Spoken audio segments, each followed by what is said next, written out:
Right student, हमने हमेशा बोला था कि मैं आपके साथ हमेशा हूं। आपके लिए हम लोग कोशिश कर रहे हैं कि जितना भी बेटर हो सकता है वो किया जाए। आप ज्यादा से ज्यादा स्टूडेंट पास हो जाओ, ज्यादा से ज्यादा सब्जेक्ट में पास हो जाओ, इजीली पास हो जाओ। इसके ऊपर हम लोग बहुत काम कर रहे हैं, बहुत सारे आपके फेवर में काम कर रहे हैं।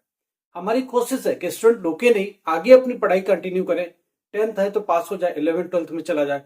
अगर 12th है तो पास होकर ग्रेजुएशन में चला जाए। आगे भी हम लोग आपकी मदद करेंगे, काउंसलिंग करेंगे, आपके करियर के लिए क्या अच्छा होगा वो सब मदद करेंगे। आपका जब भी मैसेज आएगा हम लोग उसको जवाब देंगे। लगेगा अप्रोप्रिएट आपको कॉल करना तो हम लोग खुद से कॉल करेंगे आपको। आपकी मदद करने को पूरा तैयार है। मैसेज करिए, प्रॉब्लम है तो हम लोग आपकी मदद करेंगे। हाँ, एक बहुत सारे क्वेश्चंस हैं, उनकी क्वेरीज भी हैं, वो भी हम सुलझाएंगे आज। पहली बात, क्या स्टूडेंट के लिए इंप्रूवमेंट किया जाएगा? हाँ जी, रिजल्ट में इंप्रूवमेंट 100% होता है। मैं एक और बात बता दूं, सीबीएसई ये बरसों से करता आ रहा है। सीबीएसई के अपने सॉफ्टवेयर में ऑलरेडी होता है। सीबीएसई जिस सब्जेक्ट में चाहता है उसमें इंप्रूवमेंट कर देता है। सीबीएसई को जब भी लगता है कि जिस सब्जेक्ट का पेपर टफ है, इसमें बच्चों की पास परसेंटेज कम है, तो सॉफ्टवेयर में ही सुधार करके रख देता ताकि ऑटोमेटिक अपग्रेड हो जाए। ये सीबीएसई की पॉलिसी बहुत पहले से रही है। देखो 2007 से हम लोग इवोल्यूशन में हैं और हम लोग देख रहे हैं इसको। कॉपियां कैसे चेक होती है, क्या इंटरनल मैसेज आता है। जब हम लोग लेके जाते हैं, 15 मार्क्स पर स्टूडेंट खड़ा हो जाता है, उसको लेके जाते हैं हेड इवेल्युएटर के पास, तो क्या बोलता है, अरे इसको रोका क्यों? रोकने का ऑर्डर नहीं है, 15-15 आ गया तो आप इसे खींचो, अपनी तरफ से करो। तो हम लोग उन क्वेश्चन, अब यहाँ स्टूडेंट बोलता है कि 15 पर एक नंबर से भी फेल हो सकते हैं, जरा रुकना है। अगर आप 20 मार्क्स की क्वेश्चन अटेम्प्ट करोगे और 21 चाहिए, तो टीचर मार्क्स लगाने कहां जाएगा?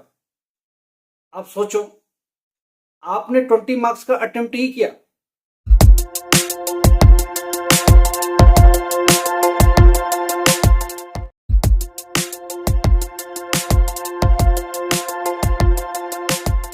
मैं कह रहा हूं सारा सही है, टीचर पूरी तरह 20 का 20 दे दिया, 21 टीचर यहां नहीं लगाएगा। आप अगर फिजिक्स है, केमिस्ट्री है, बायोलॉजी है, ज्योग्राफी है, इन सब में पासिंग मार्क्स कितना चाहिए? 21। अगर यहां 20 मार्क्स का अटेम्प्ट ही किया है, 20 के बाद आपने क्वेश्चन को टच भी नहीं किया है, तो टीचर एक नंबर कहां से लाएगा? लाएगा ही नहीं। उसको 20 लिखना पड़ेगा, एक मार्क्स से फेल ही करना पड़ेगा। इसलिए मैं बार बार कहता हूं कि जो क्वेश्चन जितना आता है उतना तो करो, और जो नहीं किया उन सबको अटेम्प्ट करो। अब क्या होगा? अब आपको बोला गया फिजिक्स केमिस्ट्री मैथमेटिक्स में फालतू चीजें नहीं होती है, तो इसमें होगा क्या? एक नंबर के लिए वो गुंजाइश ढूंढेगा। किसी में डायग्राम बना है, उससे रिलेटेड करो। तो डायग्राम बना, कहीं आधे नंबर टिका दिया, एक पर आधे नंबर टिका दिया, इस तरह एक नंबर की गुंजाइश टीचर ढूंढ लेगा। समझो, लिमिट को समझो टीचर को। अगर क्वेश्चन अटेम्प्ट ही नहीं है, फ्रंट पेज पर टीचर को लिखना पड़ता है क्वेश्चन 1 1 नंबर, क्वेश्चन 2 उसका 1 नंबर मिलेगा, क्वेश्चन 3 1 में से 1 दिया, क्वेश्चन 4 मान लो सपोज कर 2 मार्क्स का, 2 में से 2 दिया, क्या वो 2 में से 3 लिखेगा? नहीं लिख सकता, उसकी नौकरी चली जाएगी। अगर एक क्वेश्चन 3 मार्क्स का है तो क्या 3 में से 4 लिख सकता है? नहीं लिख सकता, उसकी नौकरी चली जाएगी। अगर 5 मार्क्स का क्वेश्चन है, 5 क्या 6 लिख सकता है या 5.5 लिख सकता है? जी नहीं लिख सकता। क्वेश्चन ही खत्म हो गया तो वो जाएगा आंसर कहां? कहां मार्क्स लगाने जाएगा? आपने क्वेश्चन अटेम्प्ट ही नहीं किए तो कहां से मिलेगा? एक स्टूडेंट कहता मैंने 15 मार्क्स का किया है, क्या मैं पास हो जाऊं? एक मेरे को बात बताओ, आपको पास होने के लिए 21 चाहिए फिजिक्स में, आपने 15 का अटेम्प्ट ही किया, उसके बाद पेपर क्वेश्चन को टच ही नहीं किया, टीचर कहां मार्क्स खींचेगा? 15 का 15, चलो 100% दे दिया, बाकी मार्क्स कहां से ले आएगा? तो टीचर की भी मजबूरी है, टीचर अपनी नौकरी भी नहीं गंवाएगा, मार्क्स वही देगा। ठीक है, इंस्ट्रक्शन है मार्क्स बढ़ाने के लिए, पास करने के लिए, कैसे? पॉसिबल नहीं है यहाँ। अब हम आते हैं पॉसिबिलिटी पर, क्या बोर्ड कह रहा है। आप जब भी पेपर करो हमेशा ध्यान रखो, जितना होता है वो करो, और जो नहीं आया उनको बना के मिला के कुछ ना कुछ करके आओ, ताकि 2 1 नंबर 3 नंबर 4 नंबर की जो गुंजाइश है वो निकाली जा सके। सारे क्वेश्चन सिर्फ बना के पास होते हैं, साइंस में तो बिल्कुल नहीं चलेगा। एक स्टूडेंट ये कहता है कि लिटरेचर में जब ये हो गया, अरे बाबा लिटरेचर में जानते क्या लेते हैं हम लोग? लैंग्वेज को लेते हैं। हिंदी है, इंग्लिश है, तमिल है, बंगाली है, उर्दू है, उड़िया है, संस्कृत है, मलयालम है, ये सारे लिटरेचर के तौर पर हम लोग लेते हैं। सब्जेक्ट एक हिसाब से लैंग्वेज को हम लोग लेते हैं। इसमें काम ज्यादा आपने कुछ किया तो चलेगा, इसमें बना के लिखा तो मार्क्स मिलेगा, क्योंकि ये लैंग्वेज है, इसमें चलता है कुछ ना कुछ। हिंदी में बना के लिख सकता है, कबीर के दोहे, तुलसी के दोहे, कुछ ना कुछ कहानी चलती रहती है। इंग्लिश है, लेटर फॉर्मेटिंग वाला कर दिया ठीक से, बाकी पैसे से निकाल के कर दिया, कम ज्यादा वो सब चलता है।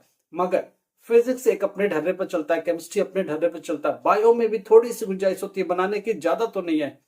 ज्योग्राफी है, इसमें भी कहानी थोड़ी सी बनेगी, ज्यादा तो नहीं बनेगी। तो एक चीज समझ के चलिए, साइंस के सब्जेक्टों में बनाने की गुंजाइश ज्यादा नहीं होती है, मगर पास होने के लिए हर एक सब्जेक्ट में ध्यान रखिए, जितना भी पॉसिबल है क्वेश्चन सबको अटेम्प्ट करिए। गलती से भी एक लास्ट क्वेश्चन भी छोड़ के मत आइए। क्वेश्चन नंबर डालिए, किसी का भी आंसर उठा के फिर कॉपी कर दीजिए, अगेन कॉपी कर दीजिए। एक क्वेश्चन का आंसर आपका सही है, एक क्वेश्चन ऐसा कि नहीं आता था, उसको ही थोड़ा टर्न करके फिर इसमें डाल दीजिए, हेडिंग उसी का डाल दीजिए। टीचर को याद भी नहीं रहता कि ये कौन सा क्वेश्चन, उसको ये पता है कि ये आंसर होता है, ये क्वेश्चन आया है। दूसरी बार आ गया, थोड़ी लैंग्वेज बदल के आ गया, टीचर उसको भी कुछ ना कुछ कंसिडर कर लेगा। 2 मार्क्स में पास होने वाला तो टीचर चुपके से वही 2 नंबर लगा देगा। ये चीज समझिए। हाँ देखो, सीबीएसई पहले भी करता आ रहा है, जिन सब्जेक्ट में टिपिकल मार्क्स, अभी कल की कहानी मैं आपको सुना देता हूँ। एक बात समझो, ये डिसीजन चल रहा है कि हम इसमें अपग्रेड करेंगे, रिजल्ट को अपग्रेड करेंगे। कौन से सब्जेक्ट में? अभी सारे सब्जेक्ट के डेटा आई नहीं है। मई वाले पेपरों का रिजल्ट अभी नहीं आया। मई की पेपर एवोल्यूशन में खुले पड़े हैं, अभी फाइनल बाइंड अप मई के किसी भी पेपर का नहीं हुआ। अप्रैल के पेपर सारा बाइंड अप हो गए, मई के पेपर ये जून तक चेक होते रहेंगे। जैसे जैसे बाइंड अप होगा सब्जेक्ट वाइज हम आपको डिस्कस करेंगे। अब कहानी आ रही कि कैसे अपग्रेड करेंगे। जब रिजल्ट सब्जेक्ट वाइज सामने आएगा, फिजिक्स का इतना परसेंट है, केमिस्ट्री का इतना परसेंट है, इसमें सबसे ज्यादा बच्चे फेल हो रहे हैं, तो जिसमें ज्यादा फेल हो रहे हैं उनको उठाओ। इसमें कितने ऐसे बच्चे हैं जो 10% बढ़ाने से पास हो सकते हैं, उनको लगता है 10% बढ़ाने से मैक्सिमम पास हो सकते हैं, या 15% बढ़ाने से मैक्सिमम पास हो सकते हैं। तो बोर्ड पहले 10% बढ़ा के देखेगी, उसके बाद भी देखेगी अगर 5% बढ़ाते तो बहुत बड़ा बूस्ट मिलता है, तो 5% और भी बढ़ा सकती है। ऐसे करके चलता है कहानी। सॉफ्टवेयर में ऑलरेडी होता है, कंप्यूटर में डेटा फीड हो जाता है, मार्क्स फीड हो जाता है, वहां से ऑटोमेटिक अपग्रेड हो जाता है और ज्यादातर बच्चे पास हो जाते हैं। कई बार देखना बच्चा बोलता है मैं तो इतना करके भी नहीं आया, मैंने तो इतना किया भी नहीं, मैं तो पास हो गया। अरे ऐसे ही पास होते हैं, ये जो अपग्रेडेशन है यही पास करा देता है आपको। ये सीबीएसई में पहले से चलता आ रहा है, इसलिए सीबीएसई का रिजल्ट हमेशा बहुत हायर रहता है। इसी तर्ज पर ये एनआईएस को नया नहीं करने जा रहा, फर्क इतना है कि ये कॉपी करने की कोशिश कर रहा है सीबीएसई को। हम लोग देखो इवोल्यूशन में करीब 15 टू 17 ईयर लगा चुके। हम लोग को एक चीज समझ में आ गई, बोर्ड करता कैसे है, काम कैसे करता है, चलता कैसे है, एग्जामिनेशन कैसे कराता है। हम लोग को बोल दिया जाता प्रैक्टिकल का एट ए टाइम पेपर बनाओ, एग्जाम करा दो। एनआईएस का 2007 में, 8 में, 9 में सब कुछ हम लोग उस वक्त बैठ के कर रहे थे, तब से लेके आज तक करते आ रहे। आज भी पेपर है, आज इकोनॉमिक्स का पेपर, आज लेके बैठे इकोनॉमिक्स का पेपर। 12 बजे हम लोग एंटर कर जाएंगे सेंटरों के अंदर, एग्जामिनेशन आज कराएंगे इकोनॉमिक्स का। अच्छा एक बात क्लियर है कि इंप्रूव होगा मार्क्स, जैसे जैसे किन किन सब्जेक्ट में होगा इस पर भी हम लोग बात करते रहेंगे। रिजल्ट जैसे जैसे सब्जेक्ट का आएगा उस पर भी डिस्कस करेंगे।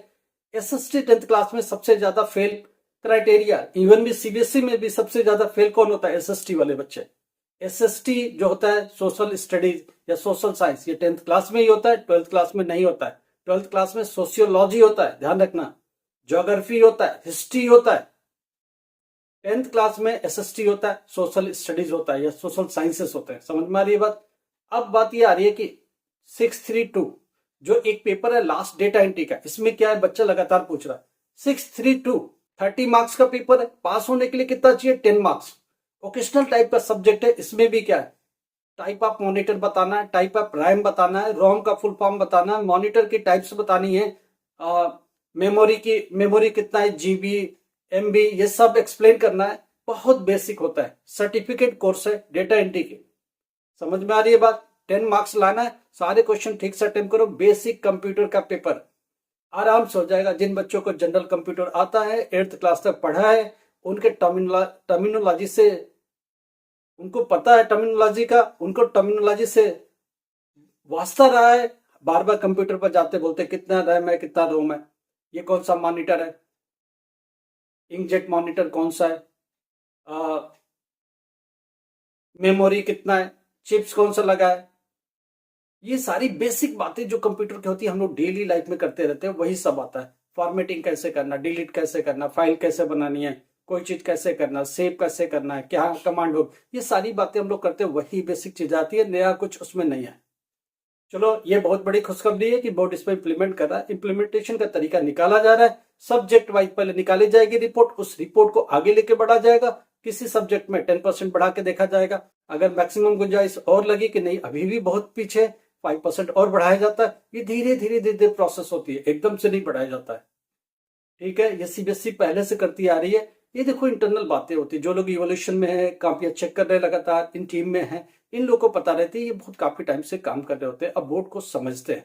हम लोग कुछ नहीं तो कम से कम 40 to 50 स्कूल्स में एग्जामिनेशन कंडक्ट करा चुके हैं, प्रैक्टिकल एग्जाम्स कंडक्ट करा चुके हैं, थियोरेटिकल एग्जाम लगातार हम लोग कर रहे हैं, एग्जामिनेशन ड्यूटी पर लगातार रहते हैं, पेपर को देखते हैं, बच्चे के करने का तरीका देखते हैं, फिर उन्हीं की कॉपियां जब चेक करने बैठते हैं, फिर देखते क्या आ रहा है, वही बच्चा लिख क्या रहा है, पेपर जो आया था उसको अटेंड कैसे कर रहा है, इसमें पास करने के इंस्ट्रक्शन कैसे आ रहा है, बोर्ड इसको कैसे ले रहा है, और हमने जितने मार्क्स लगाए बोर्ड ने उसके बाद क्या किया, ये मार्क्स कितना इंप्रूव होके आ गया, क्यों आ गया, सरप्राइज।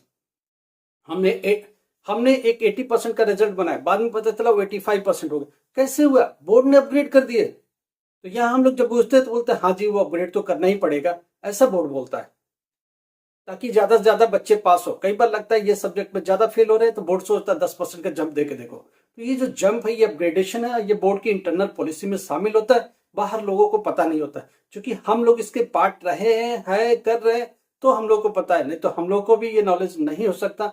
जनरल लोग जो वीडियोस बनाते हैं उनको नहीं पता होती, हम लोग वीडियो बनाने वाले नहीं है, हम लोग एक एजुकेटर है जो कि लगातार इवोल्यूशन में काम करते हैं, लगातार एग्जामिनेशन में काम करते हैं, लगातार स्टडी कराते रहते हैं, एजुकेशन में लगातार इतना टाइम खराब किया, मॉर्निंग टू इवनिंग तक क्लासेस ही लेते रहते हैं।